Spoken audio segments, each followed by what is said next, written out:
Gerai, sveiki, kurie dalyvaujat gyvai ir kurie įrašę klausysit. Šiandieną aš jūs pakviečiau į uždarą vakarą, tokiam labai atviram pokalbiui iš širdies į širdį ir pavadinau Žvaigždžių sielos takais. Dalinsiuosi su jumis savo kažkur 9 mėnesių transformacinės tokios kelionės patirtimi.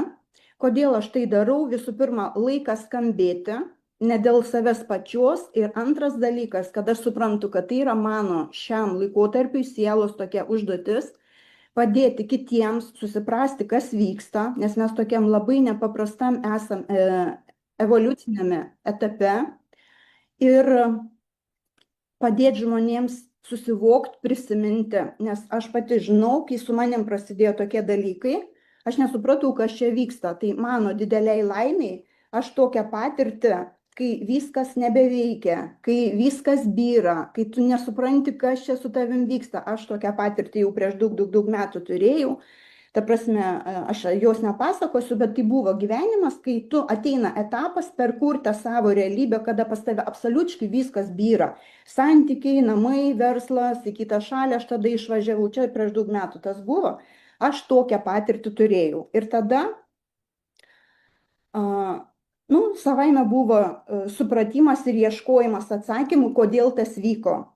Ir dabar kažkas kartojosi tokio gan panašaus, tik tai aišku kitokiam kontekste, kitokio, jau kitoj mano amplua, roliai, patirti kitokioj. Ir prasidėjo viskas nuo to, vat aš prie to, jūs, kadangi daugumą rašėt, kad netenkina jūsų materialinė padėtis. Ta prasme, ar ne, vat norėtųsi daugiau tos materialios, ten gausos, pinigų, ten kaip jūs įsireiškėt, ar ne. Pas mane ta tema irgi visą laiką einanti tokia per mano gyvenimo, tokia gija, pinigai, tema pas mane irgi visą laiką buvo su iššūkiais. Tai yra, kaip aš dabar suprantu, tokia mano šio įsikūnymo irgi tokia svarbi tema, santykiai irgi paraleliai buvo, ta prasme, mažai nebuvo. Ir pas mane, irgi visas tas dalykas prasidėjo nuo to, irgi nuo pinigų temos. Tai nuo to ir pradėkim. Bet taip, siaurai, žiūrėkit.